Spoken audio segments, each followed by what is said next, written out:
Eid special রেসিপিতে 4টি ভিন্ন ধরনের স্পেশাল সেমাইয়ের রেসিপি করে দেখাবো। আসসালামু আলাইকুম, welcome to Setara mini kitchen. আজকে আমি আপনাদের সাথে ঈদের জন্য 4টি ভিন্ন ধরনের সেমাইয়ের রেসিপি শেয়ার করব। এই 4টি সেমাইয়ের রেসিপি আমি খুবই সিম্পলভাবে আপনাদের সাথে শেয়ার করব। অল্প কিছুক্ষণের মধ্যেই ঝটপট এই 4 ধরনের সেমাই আপনারা বানিয়ে নিতে পারবেন। এখন চলে যাব মূল রেসিপিতে। প্রথমে আমি আপনাদেরকে জর্দা সেমাই তৈরি করে দেখাবো। এর জন্য এখানে আমি চিকন লম্বা সেমাইটা নিয়েছি। হাত দিয়ে এভাবে করে একটু বড় করে ভেঙে নিতে হবে প্যাকেটের মধ্যেই। এরপরে আমি একটা প্যানে দিয়ে দিচ্ছি 4 টেবিল চামচ ঘি। ঘির পরিবর্তে বাটার অথবা তেলও দিতে পারেন, তবে ঘি দেওয়ারই চেষ্টা করবেন। চুলার তাপটা শুরু থেকে শেষ পর্যন্ত লো হিটেই থাকবে জর্দাটা তৈরি করার জন্য। আর যখন ঘিটা একটু গরম হয়েছে এখানে দিয়ে দিচ্ছি কাজু বাদাম, কাঠবাদাম আর একটা তেজপাতা। আপনারা চাইলে আরও কিছু বাদাম অ্যাড করতে পারেন। এখন দিয়ে দিচ্ছি 1 টুকরো দারুচিনি আর 2টা সবুজ এলাচ। এগুলো দিলে এই জর্দার ফ্লেভারটা সুন্দর আসে। পরিমাণ মতো কিশমিশ আর হাফ কাপ নারিকেল কোরানো দিয়ে সবকিছু একসঙ্গে কিছুক্ষণ ভেজে নিব। 2 থেকে 3 মিনিটের মতো ভেজে নেওয়ার পরে এখন আমি এর মধ্যে দিয়ে দিব আগে থেকেই ভেঙে রাখা লম্বা চিকন সেমাই। আর সেমাইগুলো আমি একটু লম্বা করেই ভেঙে নিয়েছি, এতে করে জর্দাটা দেখতে অনেক সুন্দর লাগে। আর 2টা চামচ দিয়ে হালকা হাতে উল্টিয়ে দিতে হবে কিছুক্ষণ পর পর। আর খেয়াল রাখবেন যাতে নিচে পুড়ে না যায়, এতে করে জর্দাটা খেতে দিতে হবে। 1 মিনিট ভেজে নেওয়ার পরে এখন দিয়ে দিচ্ছি হাফ কাপ গুঁড়া দুধ। আপনারা চাইলে গুঁড়া দুধটা বাদ দিতে পারেন। এরপরেই দিয়ে দিচ্ছি পরিমাণ মতো চিনি অথবা স্বাদ অনুযায়ী চিনি।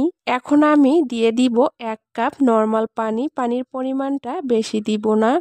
এই পানি দিয়েই চিনিটা যখন গলে যাবে তখনই আস্তে আস্তে এই জর্দাটা হয়ে আসবে। এখন একটা ঢাকনা দিয়ে ঢেকে দিচ্ছি 2 মিনিটের জন্য। 2 মিনিট পরে ঢাকনাটা খুলে দিব। আবারও চামচ দিয়ে হালকা হাতে নেড়েচেড়ে দিব। আর কিছুক্ষণ পর পর এভাবে করে নেড়েচেড়ে দিতে দিতে একসময়ে দেখা যাবে যে জর্দাটা হয়ে এসেছে। এখন চুলা থেকে নামিয়ে জর্দাটা পরিবেশন করে নিব। আর আপনারা হয়তো দেখেই বুঝতে পারছেন যে জর্দাটা কতটা পারফেক্টভাবে তৈরি হয়েছে আর কতটা ঝরঝরে হয়েছে। এখন আমি দেখতে ভালো লাগার জন্য উপর দিয়ে দিয়ে দিচ্ছি অল্প করে নারিকেল কোরানো আর কিছু কিশমিশ। আর এরই মাঝে তৈরি হয়ে গেল জর্দা সেমাই। এরপরেই আমি আপনাদেরকে 2 ধরনের সেমাই তৈরি করে দেখাবো। এর জন্য একসঙ্গেই আমি এখানে নিয়েছি 1 লিটার লিকুইড দুধ। এখন এই দুধের মধ্যে দিয়ে দিচ্ছি তেজপাতা মাঝখান দিয়ে কেটে নিয়েছি। এরপরেই এর মধ্যে দিয়ে দিব কিছু গরম মশলা সুন্দর একটা ফ্লেভারের জন্য। এরপরেই দিয়ে দিচ্ছি হাফ কাপ নারিকেল কোরানো। এরপরেই দিয়ে দিচ্ছি 2 ধরনের বাদাম কুচি। আপনারা চাইলে আরও কিছু বাদাম অ্যাড করতে পারেন, আবার চাইলে বাদ দিতে পারেন। তারপরেই দিয়ে দিব কিছু কিশমিশ। এরপরেই দিয়ে দিচ্ছি স্বাদ অনুযায়ী চিনি অথবা পরিমাণ মতো চিনি। আপনারা আপনাদের টেস্ট অনুযায়ী চিনির পরিমাণটা বাড়িয়ে কমিয়ে নিতে পারেন। এখন অপেক্ষা করব দুধের মধ্যে বলক আসার পরে কিছুটা ঘন হয়ে যাওয়ার জন্য। এখন এর মধ্যে দিয়ে দিলাম 1 চিমটি লবণ। যারা মিষ্টি খাবারের লবণ পছন্দ করেন তারা দিতে পারেন, আর যারা পছন্দ করেন না তারা চাইলে বাদ দিতে পারেন। আর দুধের মধ্যে এরকম ঘনত্ব আসার পরে এখান থেকে আমি অর্ধেক দুধ উঠিয়ে নিব লাচ্চা তৈরি করার জন্য। আর অর্ধেক মিল্কের মধ্যে দিয়ে দিচ্ছি চিকন সেমাই। এই চিকন সেমাইটা আমি আগে অল্প করে ঘি দিয়ে ভেজে নিয়েছি। আর এই চিকন সেমাইটা রান্না করতে হবে 1 থেকে 1.5 মিনিটের মতো, চুলার তাপটা মিডিয়াম হিটে রেখে। এরপরেই চুলা থেকে নামিয়ে নিব। এখানে হাফ লিটার দুধের জন্য 100 গ্রাম চিকন সেমাই দিয়েছি, এতে করে দুধের ঘনত্বটা ঠিক থাকবে। আমাদের চিকন সেমাইটা রেডি। এখন চলে যাচ্ছি লাচ্চাটা বানিয়ে নেওয়ার জন্য। আমি যে অর্ধেক হাফ লিটার দুধ উঠিয়ে রেখেছি সেটা দিয়েই এখন লাচ্চাটা তৈরি করে দেখাবো। এর জন্য একটা বাটিতে নিয়ে নিচ্ছি পরিমাণ মতো লাচ্চা। আমি আগে থেকেই যে মিল্কটা উঠিয়ে রেখেছি সেই মিল্কটা এখন ঠান্ডা হয়ে কুসুম গরম হয়েছে। এখন এই সেমাইয়ের মধ্যে দিয়ে দিব।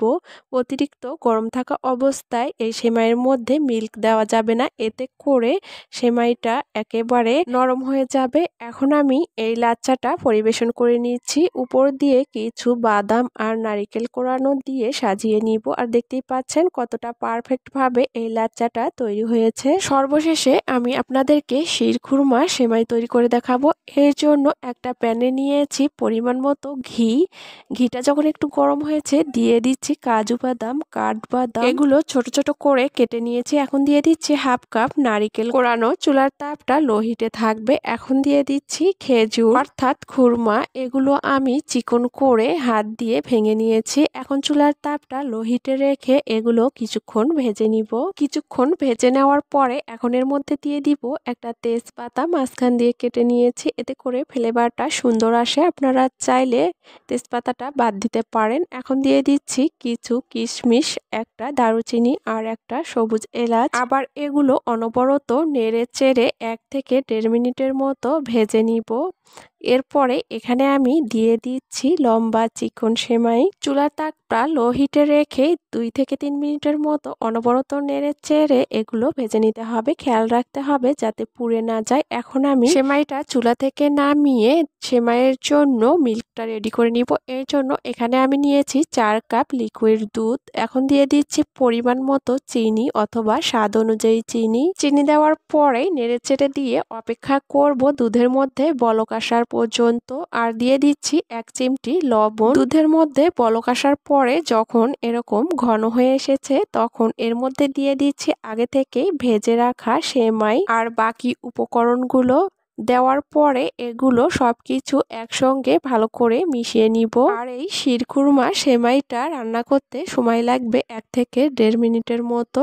চুলার তাপটা মিডিয়াম হিটে এই সেমাইটা রান্না করে নিয়েছি। এখন চুলা থেকে নামিয়ে পরিবেশন করে নিব। আর এরই মাঝে তৈরি হয়ে গেল শিরখুরমা সেমাইয়ের রেসিপি। আপনারা দেখতেই পারলেন কত সহজেই এই 4 ধরনের সেমাই ঈদের জন্য কত ঝটপটই তৈরি করে নেওয়া যাবে। আশা করছি ঈদ স্পেশাল এই সেমাইয়ের রেসিপিগুলো আপনাদের কাছে খুবই সহজ লেগেছে। আজ এখানেই বিদায় নিচ্ছি। এতক্ষণ আমার সঙ্গে থাকার জন্য সবাইকে অনেক ধন্যবাদ। সবাই অনেক বেশি ভালো থাকবেন, সুস্থ থাকবেন। আল্লাহ হাফেজ।